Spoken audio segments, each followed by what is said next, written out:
The Chamber of Doom by William J. Wintle.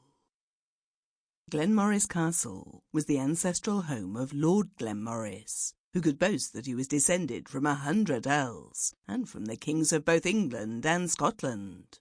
Parts of it were over 600 years old, and the rest of it was not built yesterday, and it is not likely to fall down tomorrow either, for people in those days built houses to last. Its walls were 6 feet thick in the older portions, and some of them contained passages and galleries whose existence no one would have suspected. The castle stood on the side of a hill, sheltered by thick woods on either side and by the rising slope of the hill behind. In front it looked for miles across the country, with not a town in sight, and with very few scattered houses, more or less hidden from view. It would have been difficult to imagine a more pleasant and attractive site for a house, provided that its occupant had no objection to the inconveniences arising from remoteness from the nearest town and railway. But the owner of Glamis Castle was possessed of motors and horses in more than plenty, and such a thing as inconvenience seldom made itself felt by him.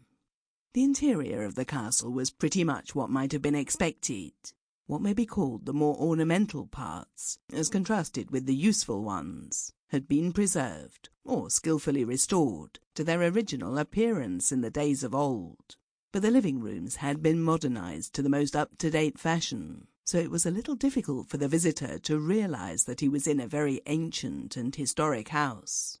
The place had long been renowned for its hospitality.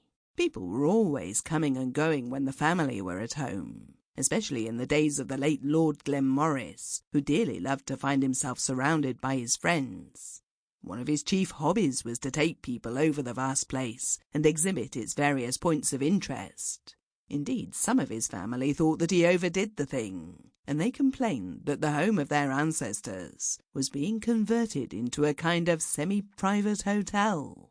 But there was one thing in Glamis Castle that was never shown and rarely mentioned. If anyone had carefully examined the old oak panelling that lined the great gallery, which ran along the west side of the castle on the first floor and gave access to the principal rooms, he might have discovered the existence of a panel which could be pushed aside.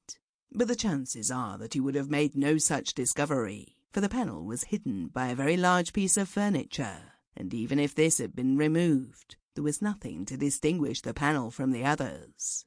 When the panel was pushed aside, the solid wall of the castle was laid bare.